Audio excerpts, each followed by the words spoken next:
Formación superior de nuestros mandos al proporcionar una enseñanza de excelencia orientada al ejercicio de las más altas responsabilidades en el ámbito de la defensa. En ella se cultivan no solo los conocimientos estratégicos y operativos necesarios para afrontar los complejos desafíos del entorno internacional, sino también valores fundamentales como el liderazgo, la visión conjunta, operativos necesarios para afrontar los complejos desafíos del entorno internacional, sino también valores fundamentales como el liderazgo, la visión conjunta y la capacidad de análisis en contextos de incertidumbre.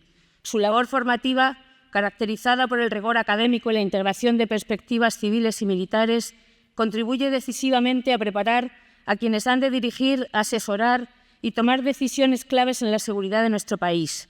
Asimismo, su labor, caracterizada por la excelencia, el compromiso y la vocación de servicio, contribuye de manera decisiva a fortalecer el conocimiento y la cultura de defensa en nuestra sociedad, así como a fomentar el diálogo entre el ámbito académico y el institucional. Por ello, es un honor para nosotros y constituye un motivo de especial satisfacción el acoger un acto como el que hoy nos reúne, ya que el Centro Superior de Estudios de la Defensa y su escuela representan una institución de referencia en el ámbito del pensamiento estratégico, la formación de alto nivel y la reflexión rigurosa sobre los desafíos de la seguridad en nuestro tiempo. Sin más, les reitero la bienvenida y les deseo una jornada muy fructífera. Muchas gracias a todos por su asistencia.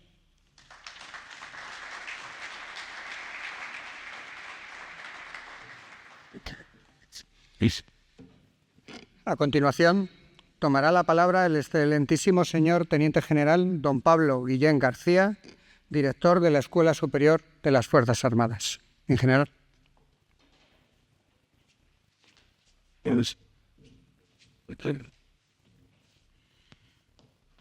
Muy buenas tardes a todos. Que estemos aquí esta tarde con lo que se viene encima en Cartagena ya tiene mérito. Significa que están ustedes realmente interesados en lo que vamos a presentar, porque hemos pasado por el centro y el ambientazo era tremendo. Como ya me han presentado, soy el Teniente General Pablo Guillén García. Por ahí he visto alguna reseña, la verdad, y me parece importante recordarlo cartagenero. Nací aquí en Cartagena, aunque ahora desde hace unos meses estoy afincado en la Unión. Y para mí es un auténtico placer el estar esta tarde con ustedes. Soy el jefe de la Escuela Superior de las Fuerzas Armadas, subdirector del Centro Superior de Estudio de la Defensa, y no es casualidad que estemos en Cartagena, siendo yo cartagenero, pero forma parte de la estrategia de Fuerzas Armadas dentro del ámbito, y ahora hablaremos un poquito sobre ello, de sacar todos los actos oficiales de Madrid, porque es que al final el que no está en Madrid parece que no se entera de nada, ¿no? Entonces, por ejemplo, los cursos de defensa nacional, la edición del año pasado se hizo en Andalucía, en Sevilla, la de este año va a tener lugar en Barcelona, y es una forma de itinerar por las comunidades, por las ciudades españolas, de sacar el conocimiento, y ahora veremos por qué merece la pena. Bueno, lo primero que quiero es agradecer a la Universidad Politécnica de Cartagena el gesto de liderar esta presentación y sobre todo poner en valor esa vinculación que tiene con el Ministerio de Defensa. Tuve la suerte de estar de jefe de estudios en la Academia General del Aire cuando esta unidad se adscribió a la Universidad Politécnica de Cartagena para la consecución del título de grado y del máster asociado con motivo de la incorporación de la formación militar al sistema educativo general. El trabajo que hicieron fue excepcional y lo siguen haciendo, formando parte indisoluble de la formación de nuestros oficiales y de la consecución del grado, como digo, y del máster. Ahora mismo, y tratando de ser breve, porque los protagonistas son ellos, tratando de ser breve, solo quiero contextualizar un poquito lo que estamos haciendo. Vivimos en un mundo, y en la ESFA lo sabemos bien, y nos dedicamos a ello, difícil. Por eso tratamos de, en el CSDEN, cubrir, digamos, los 4 aspectos más relevantes que consideramos ahora mismo en lo que se refiere a educación en las Fuerzas Armadas y difusión de lo que llamamos la cultura de defensa.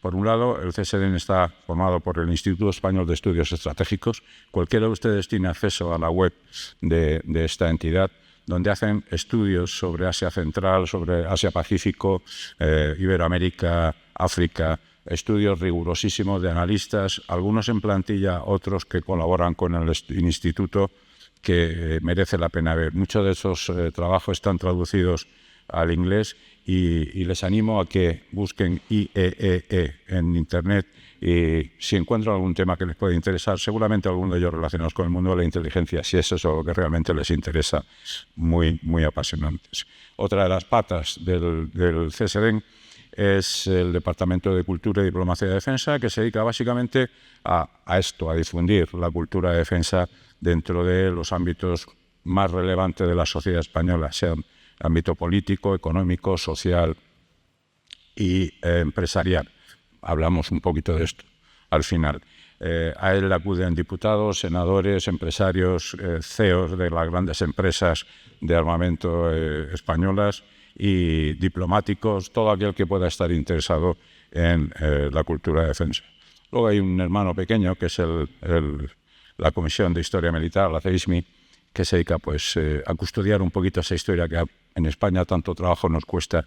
Reprochamos muchas veces que hemos dejado que sean otros los que cuenten nuestra historia, ¿no? Sobre todo sajones, los que van, y así nos va en muchos aspectos, ¿no? Que luego tenemos que andar pidiendo perdón por ahí de cosas que, en fin, no es el momento de hablar de ello. Bien, y en cuarto y último lugar está el núcleo de lo que es el CSDEN, que es la Escuela Superior de las Fuerzas Armadas, donde formamos a través de los cursos de alta gestión a todos, absolutamente todos los oficiales que van a ocupar puestos de responsabilidad y o bien en el asesoramiento o bien incluso en el ejercicio del mando, porque hacemos el curso de ascenso a general que alguno de los presentes ha hecho recientemente, porque lo clausuramos la semana pasada, el último. La Escuela Superior de las Fuerzas Armadas está estructurada en varios departamentos. Uno de ellos es el Departamento de Inteligencia, que es hiperactivo y es el que se dedica, con medios propios también o a veces con contribuciones de otras personas, pues a hacer los cuadernos de inteligencia. Esta es la tercera edición, el tercer número que saca, y es el que vamos a presentar aquí. Ya lo hicimos en Madrid, en la sede de nuestro centro, pero, como digo, nuestra idea es sacarlo fuera del ámbito de la capital. ¿Por qué hacemos esto? Tradicionalmente aquí estamos representados los tres ejércitos, Armada, Tierra y Ejército del Aire, y parece que esto es las Fuerzas Armadas y hasta ahí.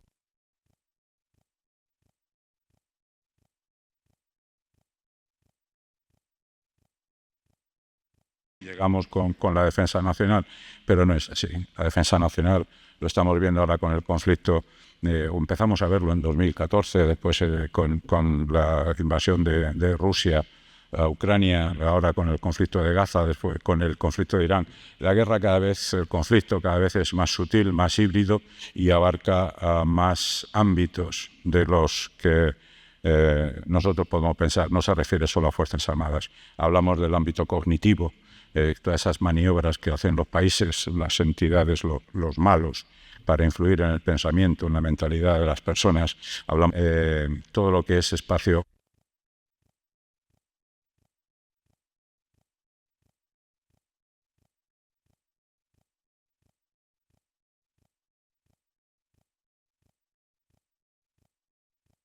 que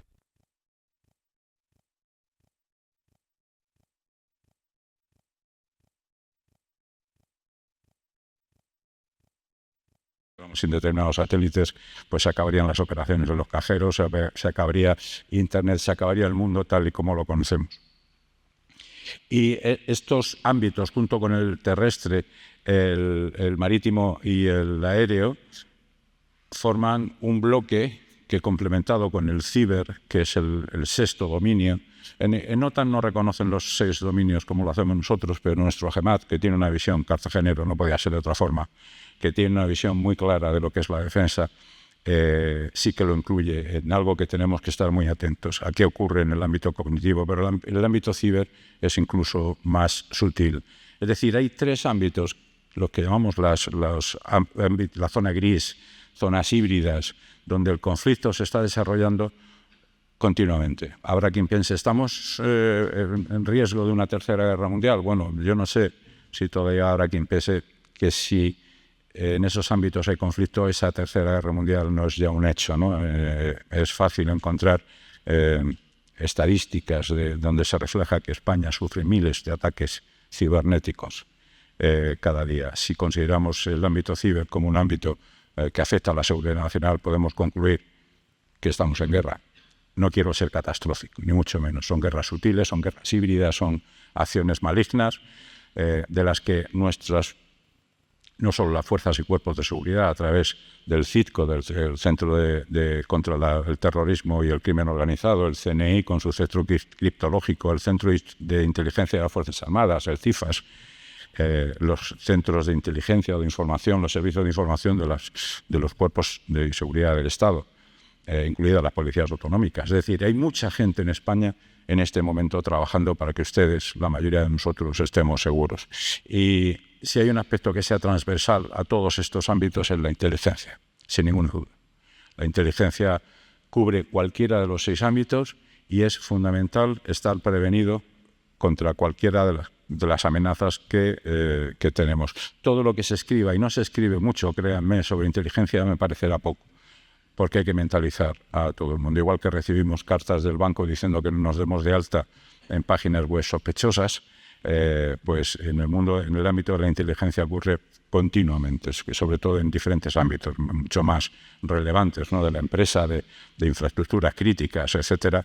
Necesitamos esa inteligencia, sin ninguna duda, para poder defendernos. Y aún así estamos teniendo problemas. Todo lo que está ocurriendo en los conflictos ahora, a nadie se le escapa que lo que ocurrió con estos buscas que reventaron en el oído o en el bolsillo de muchos de los líderes de Hamas o de Hezbollah fueron fruto de una labor intensa de inteligencia, o aquellos medios drones que diezmaron la aviación rusa que habían estado almacenados durante mucho tiempo en camiones escondidos. Es una labor de inteligencia. O sea, la inteligencia y los servicios, los países que cuentan con servicios serios, y España es uno de ellos, créanme, como Estados Unidos o Israel, son los que al final ganan la guerra, muchas veces sin necesidad de utilizar las armas.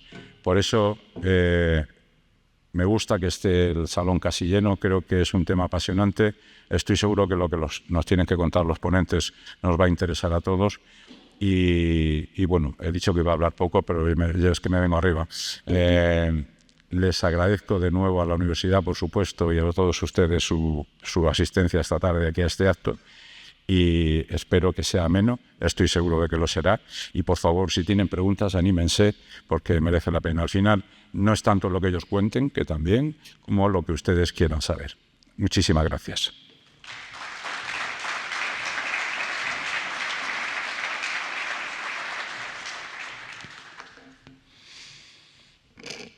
Excelentísimas e ilustrísimas autoridades civiles y militares, señoras y señores, quisiéramos comenzar destacando que esta publicación ha sido posible gracias a un gran número de personas. A riesgo de dejarnos alguna en el tintero, hay que destacar a la Universidad Politécnica de Cartagena por cedernos desinteresadamente este salón de actos tan distinguido, que realza este evento, en especial al Aula Permanente de Seguridad y Defensa, cuya especial sensibilidad hacia los temas relacionados con la cultura de inteligencia han posibilitado una sincera colaboración institucional. También hay que dar las gracias a la Subdirección General de Publicaciones y Patrimonio Cultural del Ministerio de Defensa, cuyo apoyo en la edición es clave para la publicación. Es necesario reconocer y es imperativo el impulso recibido por parte de la propia Escuela Superior de las Fuerzas Armadas, con todo su prestigio, el cual infunde carácter a la publicación. Otra universidad clave para el éxito de esta publicación es la Universidad Antonio de Nebrija, que apoyó este proyecto desde el principio con todas sus fuerzas y es un elemento esencial que da prestigio y excelencia a cada número del cuaderno. También queremos tener un recuerdo para todas las personas que directa o indirectamente han apoyado este camino, en especial a los autores de los artículos entre los que se encuentran los asistentes de este panel y ayudan a evolucionar la inteligencia desde el debate teórico y la investigación académica. ¿Cómo no? dar gracias a todos los presentes hoy, no solo los que están físicamente aquí, sino los que nos están viendo a través de la red. Es un placer presentar ante este auditorio el Cuaderno de Inteligencia número 3, una publicación que en un periodo relativamente breve ha logrado consolidarse como un espacio relevante de reflexión en el ámbito de la inteligencia. Esta publicación anual, promovida por la Escuela Superior de las Fuerzas Armadas, surge con una vocación claramente de investigación académica. Su objetivo fundamental es profundizar en el estudio de la inteligencia como disciplina compleja, transversal y en constante evolución, contribuyendo a mejorar las distintas fases del ciclo de inteligencia mediante la incorporación de perspectivas diversas. Desde una óptica académica resulta especialmente relevante su aspiración a servir como puente entre la práctica profesional y la reflexión teórica. No se trata únicamente de una publicación técnica, sino de un foro que pretende fomentar el pensamiento crítico, interdisciplinar y además apoyar la generación de conocimiento en torno a la inteligencia. Asimismo, pretende difundir la cultura de inteligencia como herramienta al servicio de la toma de decisiones, no solo en el ámbito militar, sino también en el conjunto de las estructuras del Estado y progresivamente en el entorno académico y empresarial. El origen del Cuaderno de Inteligencia se sitúa en 2022, cuando la Escuela Superior de las Fuerzas Armadas identifica un vacío significativo en el panorama editorial español, la escasez de publicaciones dedicadas específicamente al estudio de la inteligencia, desde una perspectiva abierta y multidisciplinar. El primer número, bajo el título Inteligencia, situación actual y desafíos futuros, constituye un esfuerzo inicial por sentar las bases de este proyecto. Su enfoque está claramente orientado hacia la inteligencia militar y reúne 10 artículos que analizan tanto el estado de la cuestión como los retos emergentes. Este número tiene, por tanto, un carácter fundacional, centrado en delimitar el campo de estudio y en legitimar la inteligencia como objeto de reflexión sistemática. El segundo número, con el título Nuevas amenazas a la seguridad nacional, supone un punto de inflexión significativo. En él se amplía deliberadamente el espectro de autores y enfoques, incorporando contribuciones procedentes del ámbito académico, empresarial, policial y de los servicios de inteligencia estatales. Este cambio responde a una concepción más amplia de la inteligencia, entendida como una función que trasciende el ámbito estrictamente militar. La publicación pasa así de un enfoque sectorial a otro claramente interdisciplinar, en el que la inteligencia se concibe como un esfuerzo colectivo orientado a la seguridad nacional. Finalmente, el tercer número no solo da una continuidad a esta línea evolutiva, sino que la consolida. Se reafirma la idea de que la inteligencia no es un patrimonio exclusivo de ninguna institución, sino una capacidad que emerge de la interacción entre múltiples actores. Este número, titulado La transformación de la inteligencia a través de la innovación, se centra en analizar cómo los avances tecnológicos y conceptuales están redefiniendo la práctica de la inteligencia. En términos cuantitativos, incluye 12 artículos elaborados por autores de perfiles diversos, lo que refuerza su carácter plural e interdisciplinar. Como elemento novedoso, este tercer número será el primero en editarse también en lengua inglesa, lo que evidencia una clara vocación de proyección exterior. En conclusión, el Cuaderno de Inteligencia número 3 representa un paso más en la consolidación de esta publicación como un espacio de referencia para el análisis riguroso de la inteligencia. Su enfoque interdisciplinar, su apertura a distintos ámbitos de conocimiento y su atención a los procesos de transformación en curso lo convierten en una herramienta de especial interés también para la comunidad académica. A continuación, va a dar inicio un panel de debate con 3 de los autores del tercer Cuaderno de Inteligencia. Toma la palabra el señor don Guillermo Mármol Pérez, jefe de redacción del diario La Verdad de Murcia. El señor Mármol, dentro del diario de La Verdad, ha formado parte de las secciones de deportes durante 3 años y local desde 1996. En 2001 fue nombrado delegado de este periódico en Cartagena, cargo en el que permaneció hasta el pasado mes de mayo para ocupar nuevas responsabilidades en el equipo de dirección. En los últimos años ha sido cronista parlamentario en la Asamblea Regional de Murcia, pero algunos de ustedes lo conocerán porque desde hace 3 décadas es la firma habitual de los temas relacionados con las Fuerzas Armadas y Defensa en La Verdad, así como en otros medios regionales del Grupo Vocento. En este campo promovió hace 4 años la creación del Foro de la Seguridad y Fuerzas Armadas del diario La Verdad, que coordina junto con el general de Infantería de Marina, Juan Manuel Orti. Dentro de Vocento ha escrito para la revista XL Semanal y el diario ABC. Y ha elaborado guiones para programas de radio y televisión de Punto Radio y Canal 6.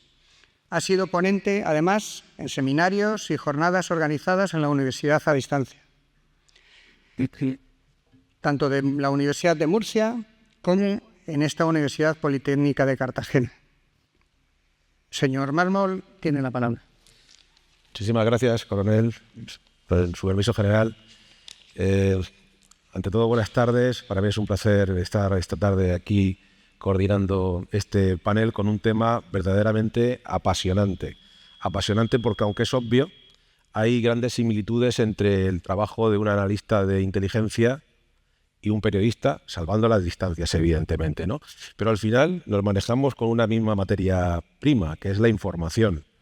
Información que pasa por unos procedimientos de análisis, cada vez más precisamente por ese flujo de información continua nos obliga a separar mucho el grano de la paja. Cada vez hay más paja y el mismo grano de siempre, pero desde luego nos obliga a hacer un ejercicio de análisis y sobre todo de separación de lo que es verdaderamente noticia. Luego las finalidades son distintas, ¿no? Nosotros al final nos dedicamos a comunicar, a dar noticias que interesan a la opinión pública. Somos medios de comunicación social. Ustedes tienen al final otros objetivos, que también es comunicar, pero para otros fines distintos que no les voy a explicar yo ahora, evidentemente. En cualquier caso, hay una serie de similitudes y luego además es que hay una cuestión muy interesante. Comentaba antes que antiguamente los temas de inteligencia no trascendían de los cuarteles, eran de cuarteles hacia adentro. Yo que hice la mili en este cuartel, cuando era cuartel de instrucción de marinería y estaba estudiando todavía, pues recuerdo que eran temas que prácticamente no trascendían. Ahora basta con poner la televisión.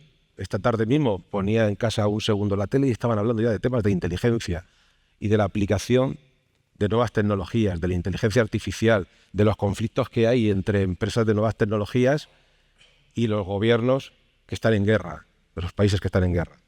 Es decir, que es un tema verdaderamente apasionante. Decía el general que vivimos en un mundo difícil y eso ha acrecentado el interés por los temas de geoestrategia, de geopolítica. Eso ha trascendido a la sociedad por medio de los medios de comunicación, de los periódicos, de las televisiones, de la radio, de Internet. Insisto, en las últimas semanas yo creo que he visto más información sobre asuntos relacionados con la inteligencia militar en diarios, escritos, de papel, digitales, que en muchos años. Es cierto que hay una serie de circunstancias en este mundo. Hace 4 años tenemos la invasión de Ucrania, pero los recientes acontecimientos, primero en Venezuela, ahora en la zona de Oriente Próximo, pues hacen que el tema sea mucho más interesante. Como decía, bueno, para mí es un placer, la verdad es que reitero que son temas apasionantes, pero ellos son los que van a explicarnos ahora un poquito más sobre los aspectos que han trabajado y en los que han contribuido a hacer este tercer cuaderno. Si les parece, les voy a presentar a Emilia Peña Ruiz, que es teniente de navío del Cuerpo de Especialistas de la Armada, doctora en Ciencias Sociales y Jurídicas, analista en la sección de inteligencia del Mando de Operaciones del Estado Mayor de la Defensa. Ella escribe sobre la tecnología al servicio de la disuasión. A su lado está el doctor Carlos Hugo Fernández Roca Suárez, como digo, doctor en Derecho Constitucional por la Universidad Carlos III y profesor del Máster de Seguridad, Defensa y Geoestrategia de UDIMA. Y a la derecha de Carlos está Licesio Rodríguez Aragón, que es doctor en Matemáticas, profesor titular de Universidad del Área de Estadística e Investigación Operativa en la Escuela de Ingeniería Industrial y Aeroespacial de Toledo, en la Universidad de Castilla-La Mancha. A su vez, es alférez, reservista voluntario y presta servicio en el Departamento de Inteligencia de ESFAS CSDEN. Muchísimas gracias, bienvenidos. Si les parece, vamos a abrir este turno de intervenciones con unas preguntas para que introduzcan el tema en el que ustedes han versado y han contribuido a este cuaderno. Emilia, ¿por qué las imágenes satelitales se han convertido en una herramienta fundamental para la verificación nuclear? Bueno, buenas tardes a todos. Las imágenes satélites siempre han sido un puntal dentro de la monitorización y verificación dentro del ámbito de inteligencia en general, pero no es que sean un puntal reciente, como decía, siempre lo han sido, pero a la vez ha sido un puntal muy desconocido y ese puntal se basa precisamente en la discreción y en la ausencia a veces del sonido de la acción que tiene la adquisición de imagen satélite, ¿no? Entonces, tanto el desarrollo y la evolución de los sensores y de esos satélites, tanto como la capacidad de desarrollo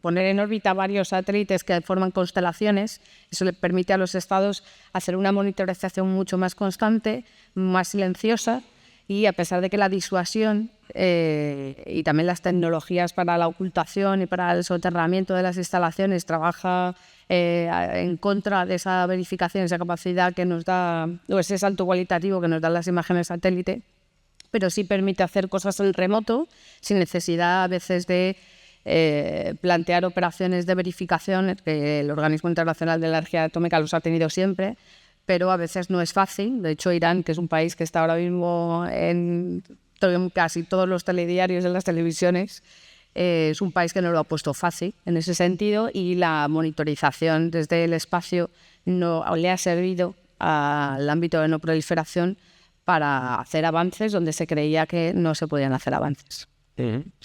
¿Hasta qué punto los satélites de vigilancia se convertirán en objetivos de aquellos actores que, como decía, desean ocultar los desarrollos nucleares? Bueno, de hecho es un hecho ya, siempre lo ha sido. Como decía anteriormente, en la acción-reacción, tanto en la evolución de los sensores como también en la evolución de técnicas para evitar que esos sensores sean eficaces para adquirir imágenes, por ejemplo, el recubrir con planchas de metal para hacer ineficaz la adquisición de tecnología radar, porque son incompatibles, fue uno de esos grandes ejemplos. Pero ahora el desarrollo de la tecnología antisatélite, la tecnología SAT, es un ejemplo mucho más evolucionado, más del siglo XXI. Y, por ejemplo, en agosto del 21 ya Estados Unidos denunció que posiblemente o con un alto grado de certeza Rusia le había causado daños a uno de sus satélites de adquisición que tenía en una órbita cercana a la suya. Entonces, es cierto que son temas que no salen o que no son muy conocidos, que no son acciones muy públicas, pero prácticamente desde que se lanza el primer satélite son esa tecnología para intentar que no sean eficaces en la toma o destruir esas tomas, o que directamente desorbitarlos o dejarlos como basura espacial. Es otra de esas piezas del puzzle para que no sean eficaces dentro del mundo de la inteligencia. ¿Y esas actividades van a más? Es decir, eso es una constante cada vez más frecuente. Es como cualquier pieza dentro de este mundo. La teoría dice, sin querer rascar y meternos en materia confidencial, dice que esa evolución tiene que ir a más, evidentemente, porque sí que va a haber siempre tecnología. Hay tecnología en tierra para evitar la adquisición de satélites o, por ejemplo, los satélites que se dedican más a la navegación, los de posicionamiento global, los GNSS, también sufren de equipos que les hacen no ser precisos en la localización, no a ellos, sino en la demanda de información que mandan a los satélites, a los equipos de geoposicionamiento, pero también hay nuevos equipamientos, nuevas tecnologías que lo que hacen es generar problemas mientras que están en órbita o no siendo eficaces en su órbita de trabajo o directamente impidiendo que hagan el trabajo de manera correcta. Sí. Bueno, no sé si quiera comentar alguna cuestión sobre el trabajo, sobre su artículo, alguna cuestión que desee destacar. Obviamente que invito tanto a los presentes como a la gente que nos esté viendo en remoto, porque creo que ahora mismo puede estar muy de actualidad, no solamente porque no habla específicamente de instalaciones nucleares iraníes, pero con un poquito que se le ponga de interés se puede hilar ciertas cosas, ver cómo se habla o en ciertas conversaciones o en ciertas tertulias televisivas que apuntan en cierta dirección de ciertas operaciones que se podrían llevar a cabo. Igual que hemos dicho que los satélites de adquisición de imágenes sirven para la verificación y la monitorización, también sirven para detectar actividad, si están funcionando a un rendimiento o a otro rendimiento, si una planta de enriquecimiento de uranio está siendo eficaz en su producción. Eso, por ejemplo, tenemos ejemplos en Corea del Norte, que así es como el sistema de inteligencia detecta si Pyongyang está a un rendimiento, digamos, normal o está a un rendimiento fuera de su actividad de rutina, ¿no? Entonces les invito tanto a los participantes como a los que nos están viendo pues a disfrutar del artículo y a ir sacando conclusiones dentro de todos los eventos que están pasando en la actualidad. Muy bien. Carlos Fernández Roca, en su trabajo menciona proyectos como el europeo AI4DEF, los avances del SATCEN, el Centro de Satélites de la Unión Europea, en análisis automatizado, o los FCAS, como ejemplos del cambio tecnológico en marcha. Desde su punto de vista, ¿cuáles de estos desarrollos está teniendo un impacto real y medible ya hoy en la capacidad europea de generar y compartir inteligencia? ¿Y cuáles son ahora más promesas que realidades? Bueno, muchas gracias por la pregunta y gracias por la organización de estas jornadas y la amable invitación. Como cuestión previa, creo que es fundamental entender el mundo que estamos viviendo, ¿no?, actualmente, en el sentido de que estamos asistiendo a ese mundo VUCA, volátil, incierto, complejo, ambiguo, a esa reconfiguración del orden internacional basado en reglas. Recordemos que este orden nace tras esa Segunda Guerra Mundial. Las potencias vencedoras de este conflicto, exceptuando a la antigua Unión Soviética, ponen en marcha una serie de organizaciones internacionales, tratados internacionales, instituciones multilaterales que configuran ese orden y que nace con la vocación de procurar un periodo de paz y estabilidad internacional que hemos disfrutado durante 80 años, pero que a raíz del inicio de esta cuarta revolución industrial, revolución digital, que podemos situar al inicio en el año 2016, se está reconfigurando. Y a partir del 20 de enero de 2025, cuando Donald Trump asume la presidencia de Estados Unidos, vemos que se ha acelerado esa reconfiguración de este orden. Esta cuarta revolución industrial, como sabemos, el motor de la misma es esa inteligencia artificial que actúa como de catalizador y, de hecho, desde el punto de vista, a mi juicio, sociológico, resulta fundamental que nos encontramos en un cambio de época y veremos si realmente somos capaces de adaptarnos a ese cambio de época. Recordemos esa paz armada de final del siglo XIX, principio del siglo XX, cuando en Europa se lleva a cabo ese proceso de rearme y esas tensiones estructurales entre las diferentes potencias europeas, y sumado a la implementación de esas nuevas tecnologías que traía consigo esa segunda revolución industrial, pues todo esto desembocó en episodios de muy difícil previsión. Y ya aterrizando esta cuestión y respondiendo a la pregunta, yo distinguiría entre los programas que podemos decir que ya están consolidados, que están en un proceso de consolidación o que son proyectos muy ambiciosos pero que son futuribles.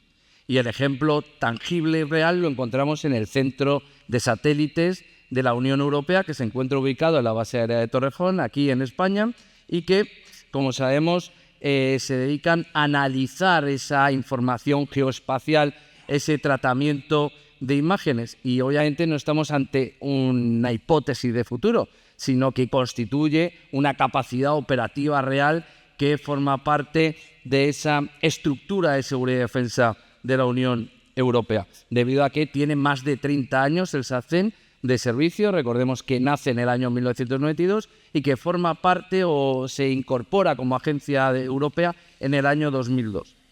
¿Qué nos permite el SACEN? Pues procesar grandes volúmenes de imágenes satelitales, incluyendo el programa Copérnico, que es esa obtención de imágenes que observan, digamos, observación terrestre de alta capacidad, y esa constelación de satélites comerciales que forman parte de este programa SACEN y que proveen información. Y es que esto en inteligencia es fundamental, en el sentido de que no se trata de descubrir algo nuevo, sino que la idea es adelantarse a otros actores y identificar aquello que ya está, pero que no podemos verlo debido a ese volumen de datos que lo mantiene oculto. Y obviamente esta es la manifestación concreta de cómo se puede incorporar tanto la inteligencia artificial como la automatización en el ámbito geoespacial y análisis de datos. Pero obviamente no conviene exagerar, digamos, el alcance del SACEN, en el sentido de que hay que reconocer que en este momento Europa no ha alcanzado esa soberanía tecnológica. Lo que sí que demuestra es cómo la Unión Europea está incorporando nuevas tecnologías inherentes a esta cuarta revolución industrial. He hablado de la inteligencia artificial como catalizador de este proceso de transformación de la sociedad, pero recordemos la computación cuántica, el Big Data, el propio Internet de las cosas. En cuanto a la inteligencia artificial aplicada a la defensa europea, AI for DIF, la importancia radica en que vemos cómo la inteligencia artificial nos ayuda en la toma de decisiones, en la conciencia situacional y lo que denominamos el ISR, ¿no? La inteligencia, la vigilancia y el reconocimiento. Y tiene un valor relevante este programa en el sentido que fue capaz de llevar a cabo una cooperación multinacional entre lo que eran las pymes europeas, las propias universidades, la industria y los centros tecnológicos. Pero todavía no puede decirse que Europa ha alcanzado la capacidad de incorporar la inteligencia artificial en la industria europea, en el sentido de que es un eslabón más para alcanzar ese objetivo.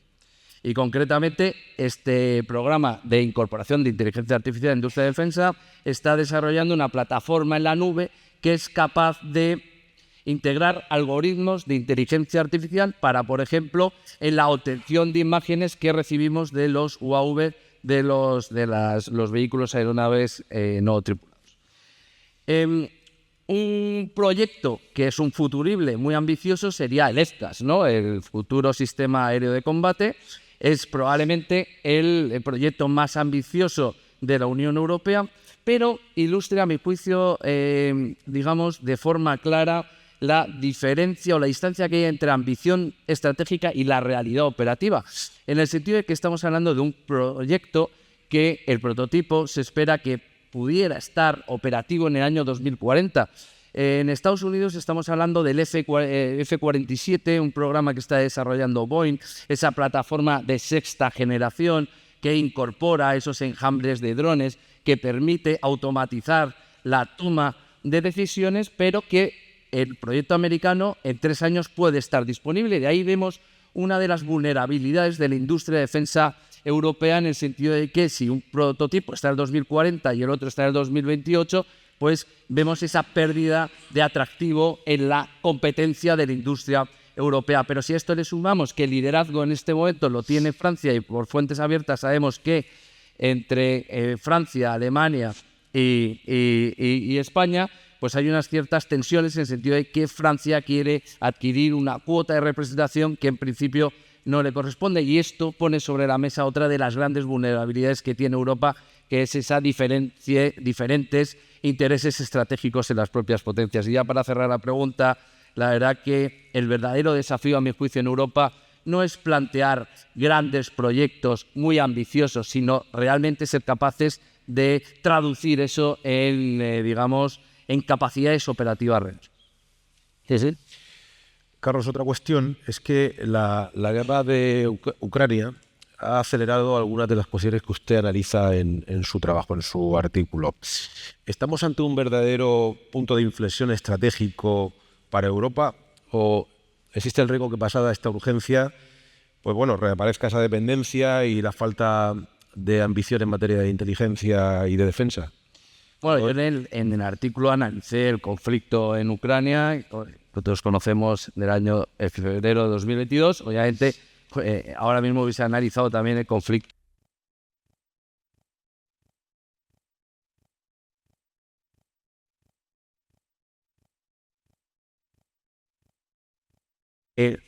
una guerra de alta intensidad en Europa ya no obedece a esa narrativa retórica, sino que puede ser una realidad. A mi juicio, en el mundo se está viviendo una revolución en los asuntos militares, en la industria de defensa. Europa no podemos hablar de revolución, sino una transición. Realmente hay una conciencia mayor en el marco de esa cultura estratégica de defensa. De hecho, recordemos que en esa cumbre de La Haya el año pasado, en 2025, en junio, los Estados miembros de la OTAN se comprometen a la inversión del 5% del PIB en defensa. Si bien es cierto que el 3,5 serían inversiones directas a lo que está relacionado con las Fuerzas Armadas y ese 1,5 a lo que es la arquitectura de seguridad y defensa europea. Vuelvo a repetir que esto me recuerda a esa paz armada de finales del siglo XIX, principios del siglo XX, ese proceso de rearme que estamos viviendo en Europa, y también queda muy patente que Europa es consciente que hay que tener supremacía en el dominio de la información. Esto es fundamental. Recordemos la vigilancia satelital, la fusión multisensor, explotación de fuentes abiertas OSINT, alerta temprana, guerra electrónica, comunicaciones seguras, la capacidad de transformar esa información que tenemos en la nube dispersa y que resulta crítica para la toma de decisiones, y es que esto es uno de los pilares de esa eficacia de militar contemporánea. Y la guerra también ha demostrado que no existe una verdadera autonomía estratégica si esto no está sostenido por una base tecnológica, industrial y logística suficiente. Pero bueno, Europa yo creo que ha tomado conciencia y no es una cuestión retórica. Hablamos de la brújula estratégica, el Fondo de Defensa Europeo, la Estrategia Industrial de Defensa, el impulso dado a ese programa de preparación 2030, el programa Ágil, muestran que la respuesta europea no se limita al diagnóstico, pero Europa tiene que pasar de la detección, del diagnóstico a la acción. Y claro, el hecho de que seamos conscientes que esto significa un punto de inflexión, obviamente no garantiza que podamos caer en un futuro otra vez en esa falta de ambición. Y esto sería porque la Unión Europea es un proyecto político de naciones soberanas que tienen sus propios intereses, y en lugar de la imposición de intereses de liderazgo de algunos países, cabría esperar que los países aporten voluntariamente esas capacidades que tienen para que en su conjunto la Unión Europea sea un proyecto político más fuerte. Claro, porque aquí hay que entender que el mundo no se ve de la misma manera desde Madrid, desde París, desde Berlín, desde Roma o desde Budapest. La segunda variable sería que Europa es más competitiva produciendo marcos normativos que capacidades reales. Y este es uno de los grandes dilemas en los que o problemas que puede incurrir la Unión Europea, en el sentido de que puede convertirse en una potencia regulatoria en lugar de aprovechar las capacidades, la ventana de oportunidad, las tecnologías que son inherentes a este cambio de época, esta cuarta revolución industrial. Otra paradoja es que cuando en un momento de necesidad de armamento, lo más rápido es acudir a esos complejos industriales que tienen un stock. De hecho, esto puede aumentar la propia dependencia tecnológica que tiene España. Y yo en el artículo hablo de un escenario de este momento hasta el año 2040 en el que entiendo que Europa, no va a ser capaz de alcanzar esa autonomía estratégica, sino que lo que tiene que reducir es esa dependencia tecnológica, y apostar por las alianzas tradicionales, como es mirar hacia el transatlántico, la visión transatlántica, y en esa aportación de capacidades complementarias tener un mayor peso en la decisión y digamos, anteponer los intereses estratégicos que tiene Europa. Y ya finalizando, vemos el programa Preparación 2030, que es esa movilización de recursos económicos de 800.000 millones de euros, pero la realidad es que esa dependencia tecnológica de terceros, en este caso el complejo industrial norteamericano, nos lleva a que gran parte de esos recursos económicos pues finalmente digamos, recaigan en otras industrias y no se reindustrialice Europa, que al fin y al cabo, a mi juicio, sería lo necesario. Y ya para finalizar, Europa ha de decidir si quiere ser una potencia regulatoria o si realmente quiere aprovechar esta cuarta revolución industrial para afirmarse como una potencia tecnológica, industrial y estratégica. Muchísimas gracias. Licesio Rodríguez Aragón, usted en su artículo aborda el tema de las matrices de impacto cruzado y método estructural como herramientas a base de cálculo matemático, si no me equivoco, corríjame por favor, usadas para la construcción de escenarios futuros. En dicho trabajo insiste en la humildad ante la complejidad y en evitar modelos que sean indescifrables. ¿Cómo cree que debería abordarse desde la vertiente académica y también la militar, que usted bien conoce, el uso creciente de modelos llamados de caja negra, especialmente en esta era de la inteligencia artificial? Muchas gracias por la invitación, gracias por la pregunta. Para mí es un placer estar hoy, esta tarde aquí, y muchos pues pensarán que raro que hace un matemático aquí, ¿no? O qué complicado las matemáticas. Bueno, las matemáticas están muy de moda, probablemente no tanto como la inteligencia, pero aparecen y están en casi todos los ámbitos de la vida. La creación de modelos pues, es una herramienta muy interesante. Normalmente, cuando pensamos en matemáticas, podemos pensar en, caray, qué complicado las matemáticas. Sin embargo, un matemático probablemente lo que te dirá es qué complicada la realidad, ¿no? Cuando un matemático plantea un modelo, realmente lo que plantea es una simplificación de la realidad. Es una herramienta que nos permite entender o descifrar cómo se está comportando la realidad y qué factores influyen en toda la cadena causal de acciones que se pueden producir desde una familia, las distintas acciones que puede tomar los miembros de una familia, a un ámbito más amplio como puede ser una ciudad, un país o bien una estrategia o un comportamiento de los distintos escenarios a nivel mundial.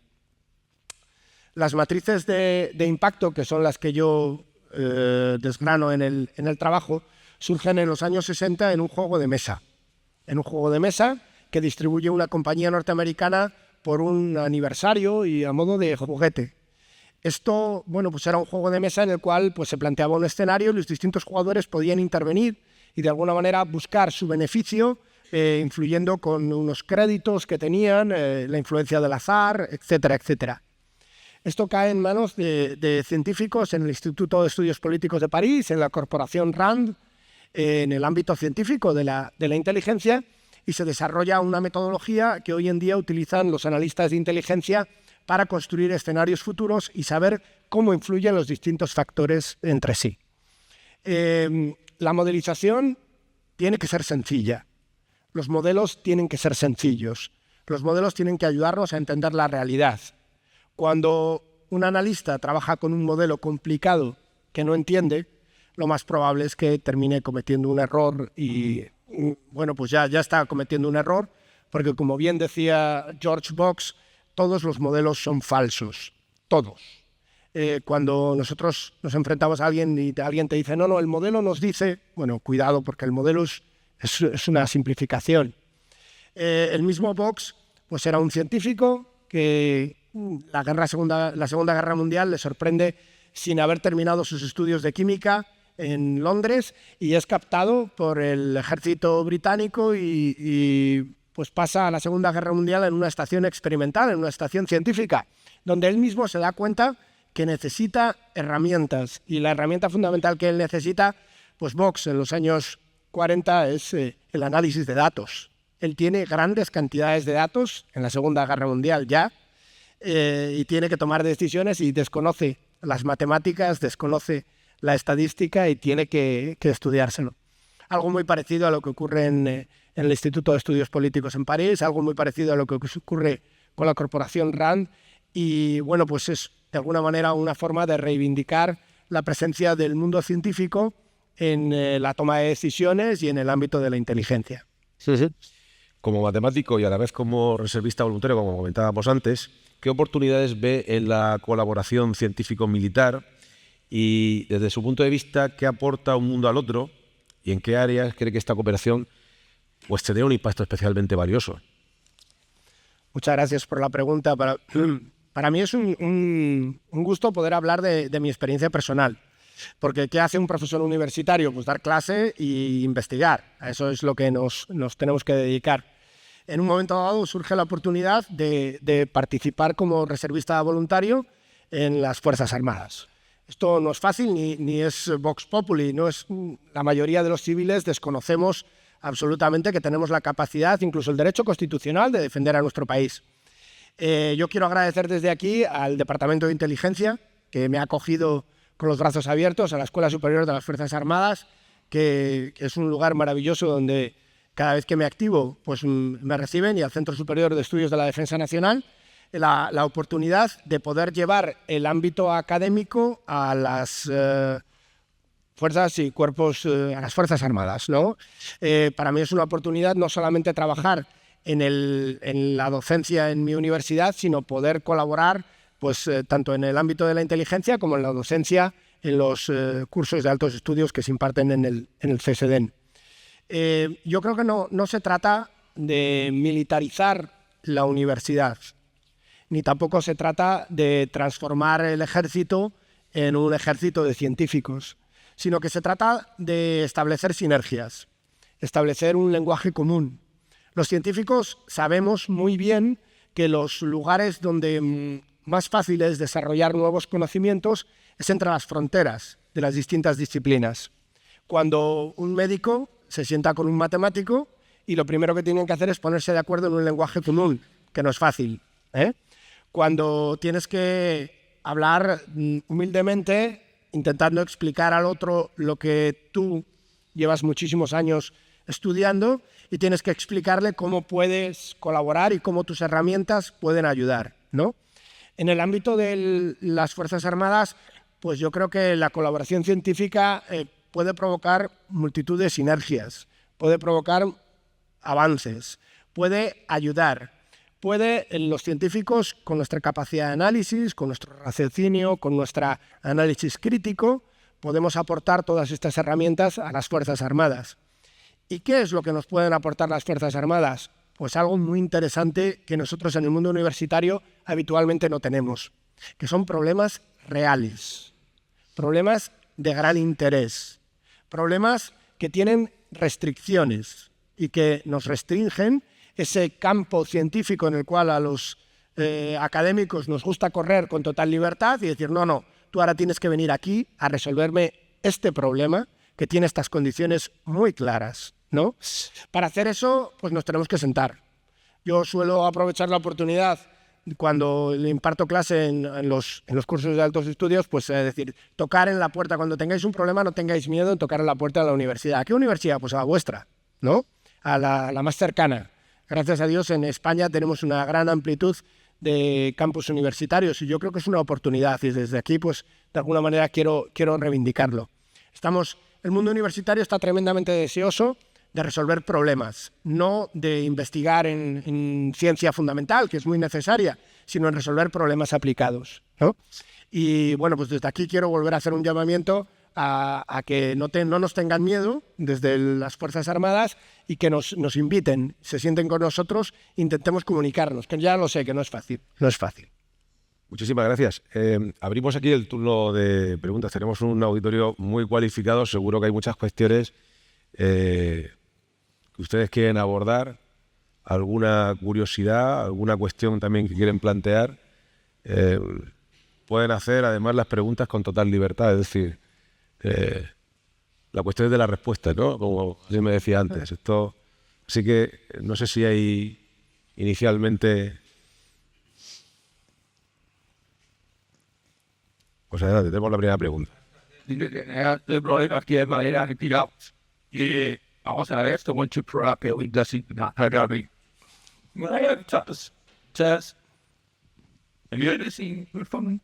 Sí, veo. Bueno, quizá para quienes nos siguen por streaming mejor el micro. Vamos a ver.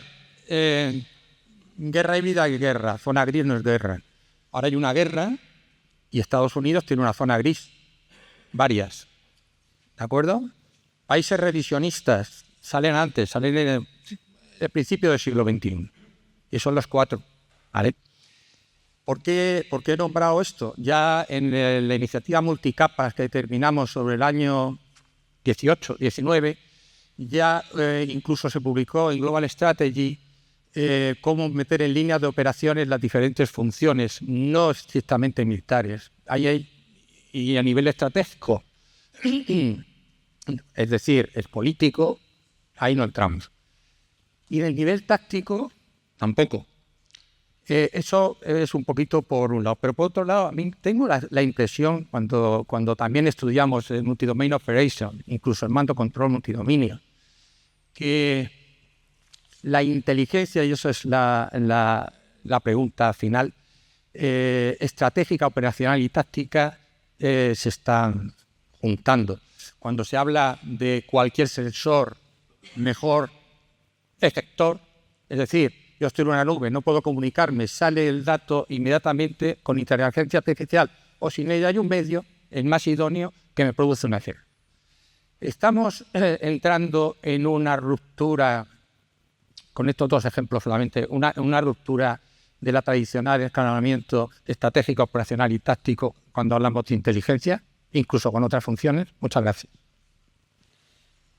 Pues, con el permiso de mis compañeros ponentes, por cercanía a mi día a día, mi coronel, le voy a responder.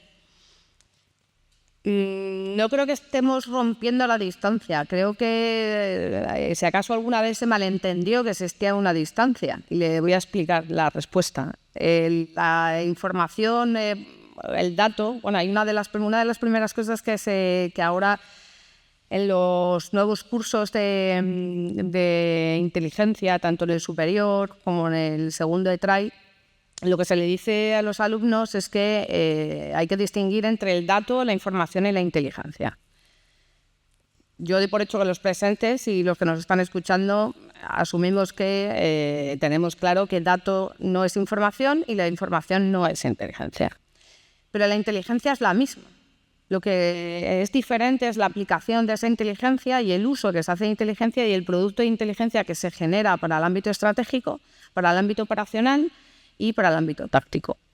Eso puede hacer que algunas veces se pueda ver o se pueda detectar que existe una diferencia o una distancia entre los niveles de operación, pero es que realmente el producto que necesitamos para el nivel estratégico es un producto de inteligencia muy diferente que para el nivel operacional. Y si ponemos un ejemplo práctico, por ejemplo, una valoración de amenaza, si estuviéramos hablando de valoración de amenaza para el puerto de Cartagena, no es lo mismo la valoración del puerto de Cartagena que la valoración de amenaza de todo Murcia, de la región de Murcia. Sin embargo, la información que va a coger el analista va a ser la misma. Vamos a ver dentro de la matriz de nuestro posible enemigo su intención, su capacidad, los eventos que hayan podido pasar y la voluntad de hacer daño. Y en esa matriz también de riesgo que nace la matriz de la evaluación de amenaza, nace un poco de la matriz de riesgo, lo que se hace es adecuar a si estamos haciendo un producto para el decisor que tiene que tomar una decisión sobre algo muy concreto o sobre algo mucho más grande. Pero la información va a ser la misma y la inteligencia va a ser la misma.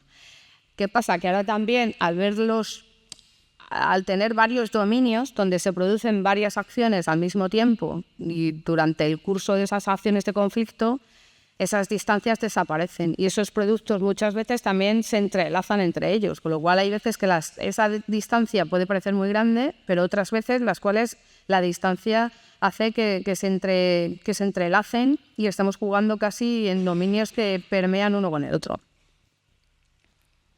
Más cuestiones.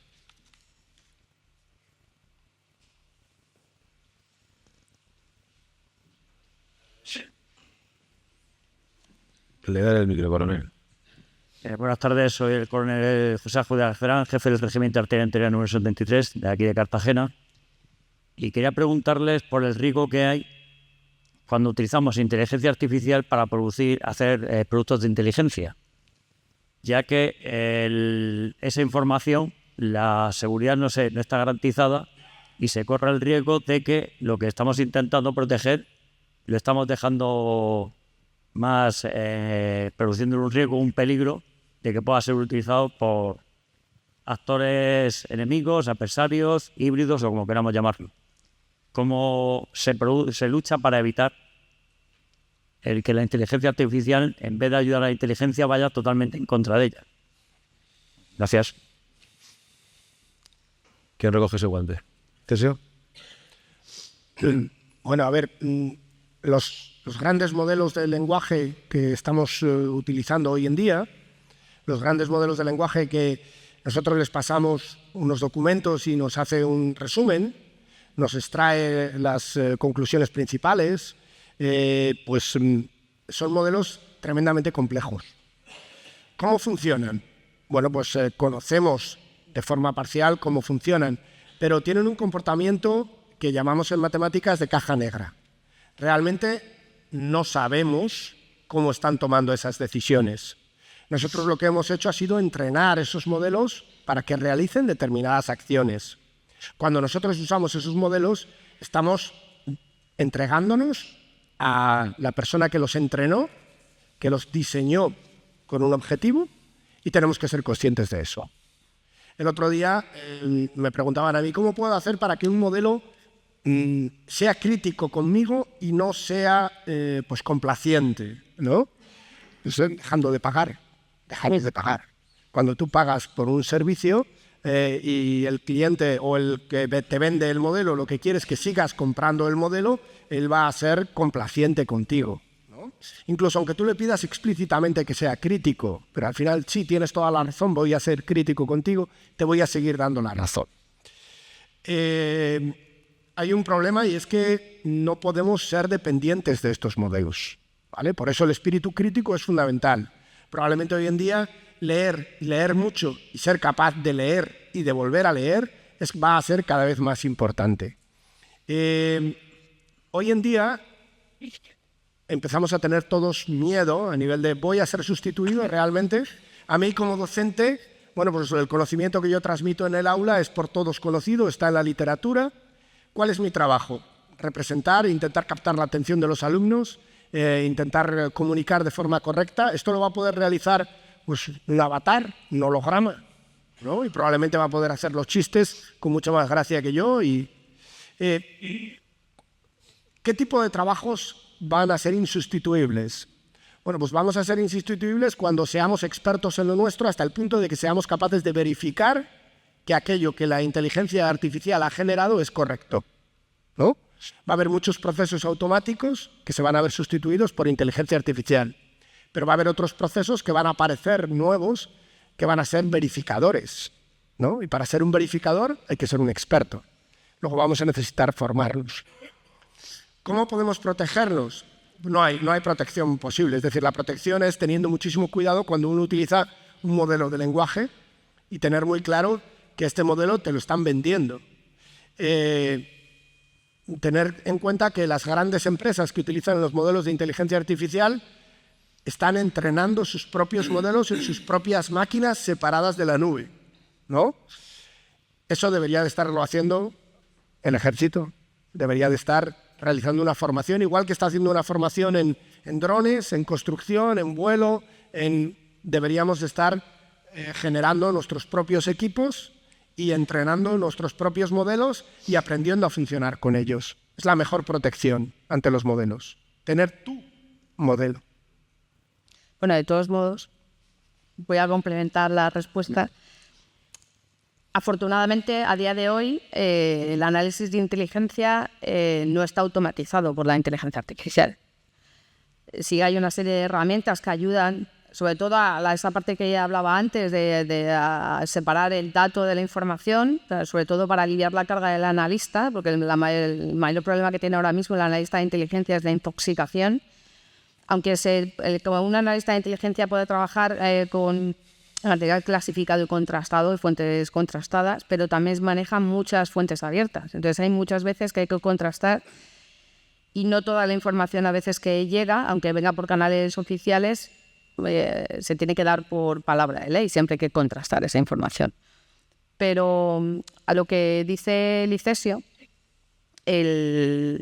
lo que hace ahora mismo la inteligencia artificial es aliviar procesos de trabajo que antes el analista hacía de manera manual. O sea, y le voy a poner un ejemplo.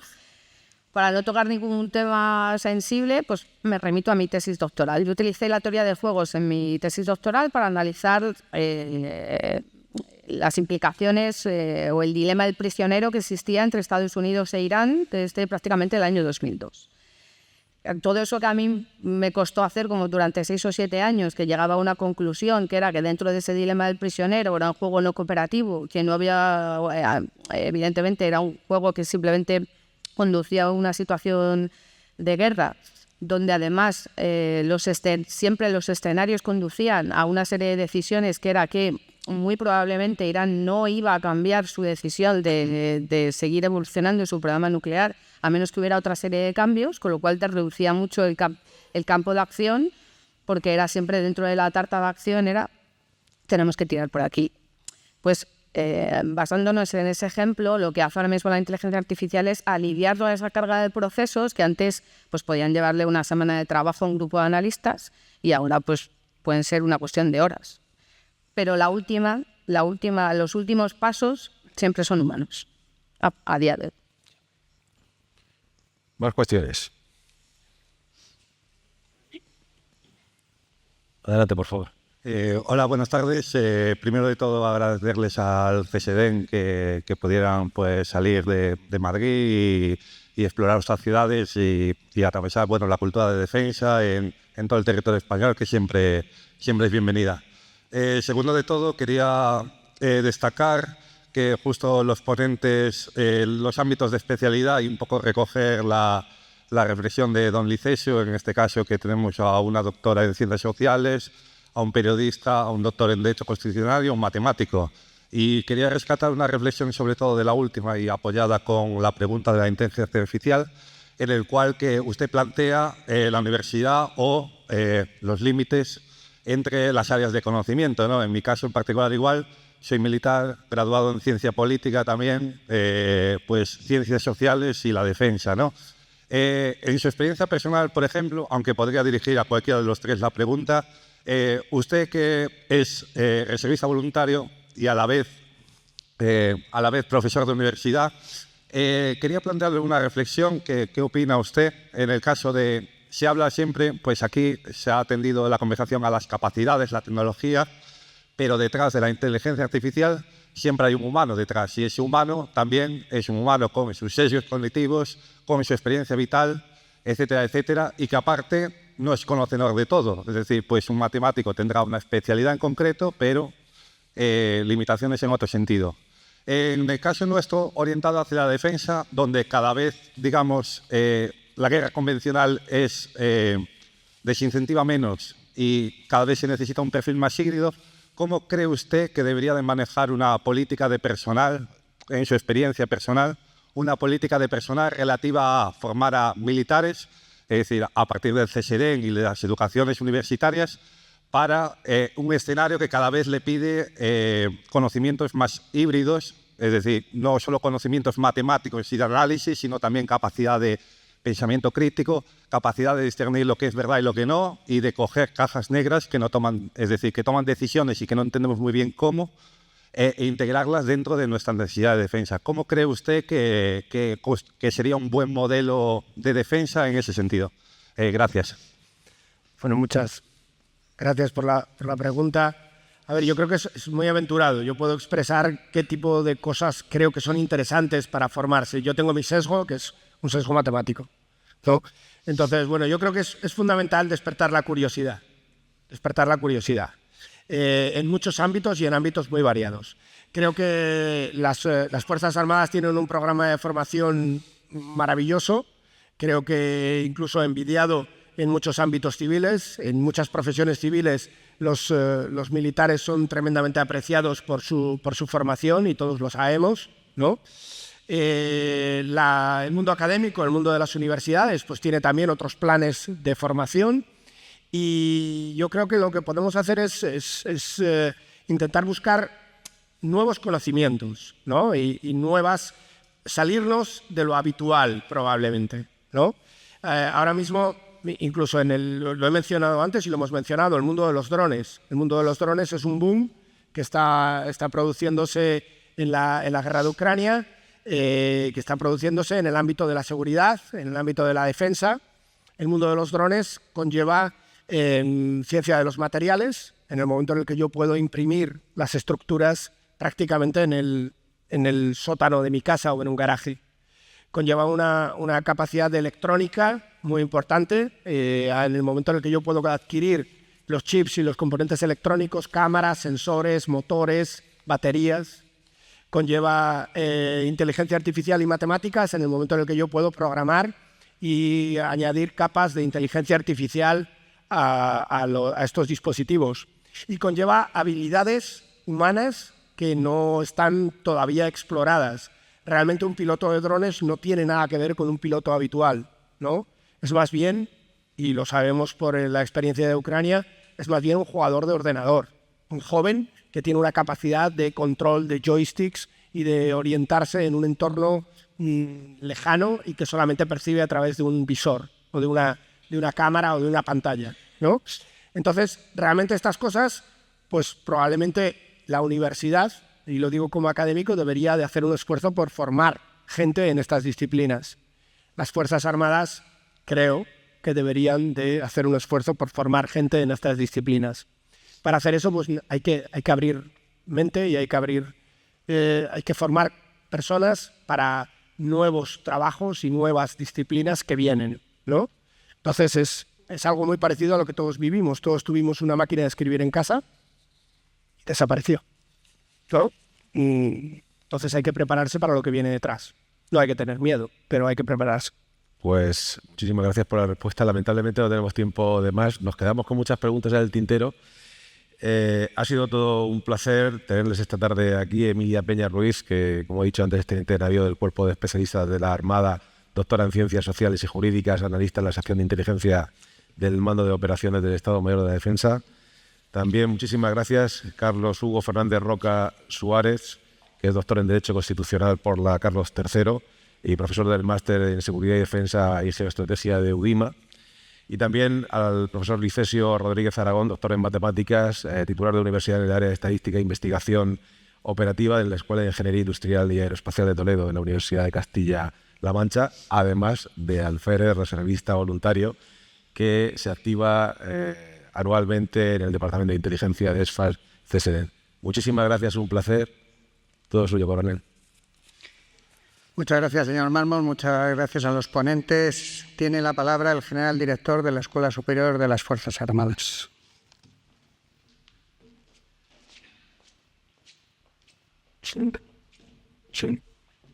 Bueno, gracias a todos. Efectivamente, ha mostrado o ha levantado cierto interés. Y estas palabras eran para acabar. No sé si después de mí quería decir algo en la universidad. Sí.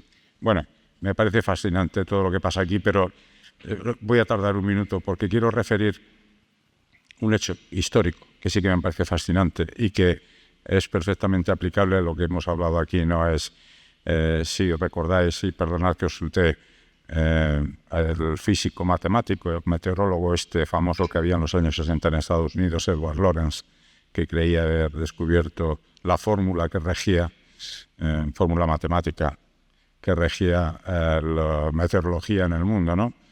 Y con las limitadas capacidades de los ordenadores de aquella época, metió su fórmula donde ponían pues todos los valores, las variables que él pensaba que iban a influir, y obtuvo un resultado determinado, ¿no? Los ordenadores aquellos eran de una capacidad limitada, entonces se utilizó solo un número de decimales, creo que 3 o 4 decimales, para facilitar el trabajo del ordenador, y obtuvo un resultado.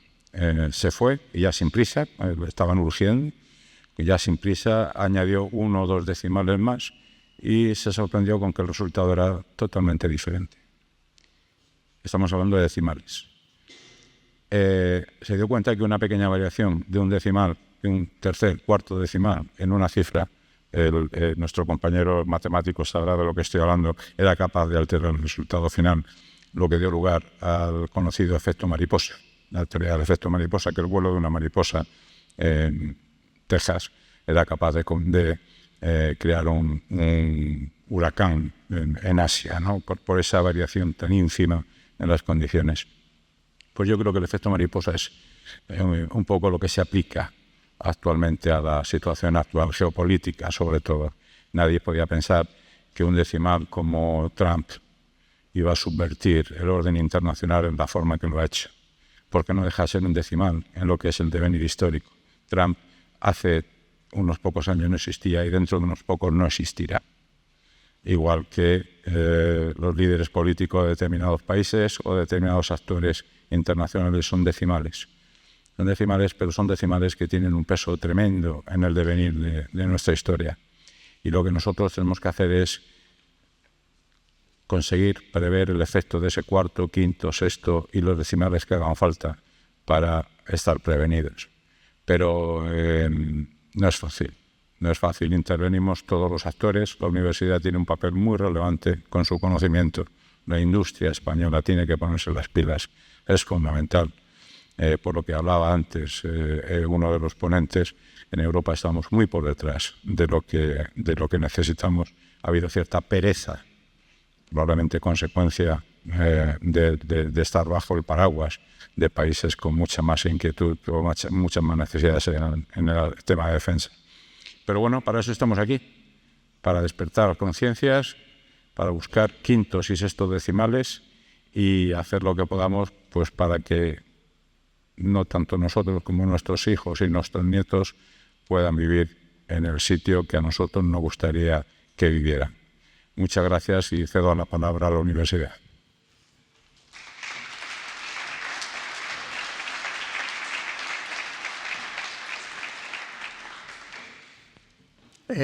Tiene la palabra el vicerrector de Estudiantes y Empleo de la Universidad Politécnica de Cartagena, señor don Antonio Guerrero González.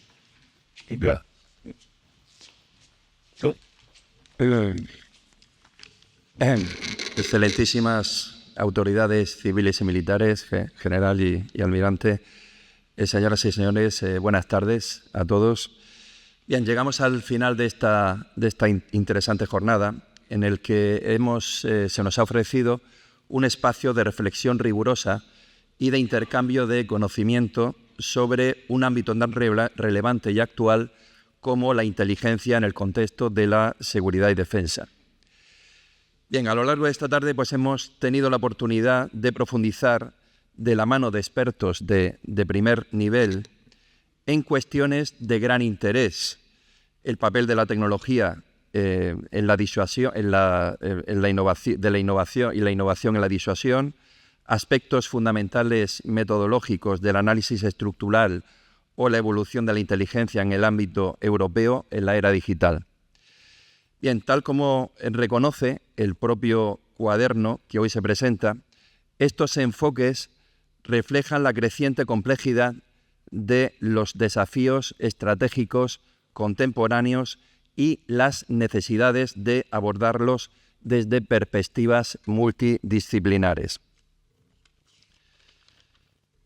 Quisiera expresar, en primer lugar, nuestro agradecimiento al Centro Superior de Estudios de la Defensa Nacional y muy especialmente a la Escuela Superior de las Fuerzas Armadas por confiar en nuestra universidad como sede de esta presentación. Para la Universidad Politécnica de Cartagena es un honor formar parte de estas iniciativas que contribuyen a fortalecer el conocimiento, la cultura de defensa y el diálogo entre el ámbito académico y el institucional. Bien, mi reconocimiento también a todos los participantes en esta jornada, al Teniente General Pablo Guillén García por la presentación del cuaderno y la colaboración habitual de la ESFAS con el aula de defensa de la UPCT, al coronel don Carlos Alberto Ramírez por la introducción al cuaderno, al moderador don Gregorio Mármol y a los ponentes doña Emilia Peña, don Licesio Rodríguez y don Carlos Hugo Fernández Roca por la calidad y el interés de sus intervenciones que han enriquecido notablemente este encuentro. Permítame asimismo agradecer al aula permanente de Seguridad y Defensa de nuestra universidad el compromiso continuado en la organización de actividades como esta, así como la labor desarrollada en colaboración con instituciones de referencia como la CSEDEN y la ESFAS, de un modo particular a su responsable, Ana Alonso. Bien, la Universidad Politécnica de Cartagena aspira a ser un espacio de encuentro donde el conocimiento se comparte, se contrasta y se proyecta hacia la sociedad. Jornadas como la de hoy, en las que se abordan cuestiones de actualidad relacionadas con la inteligencia, la innovación tecnológica y el análisis estratégico, refuerzan ese papel y contribuyen a acercar estos debates a la comunidad universitaria y a la ciudadanía, además del compromiso que mantiene la universidad de apoyo mutuo y continuado con nuestras Fuerzas Armadas y nuestros cuerpos de seguridad. Bien, finalizo reiterando nuestro agradecimiento a todos ustedes por la presencia y por su presencia y participación, y especialmente a quienes nos acompañan desde fuera de nuestra ciudad en la modalidad telemática. Bien, muchas gracias a todos y muy buenas tardes. Con esto clausuramos esta jornada dedicada a los terceros cuadernos de defensa, de inteligencia. Bien, muchas gracias.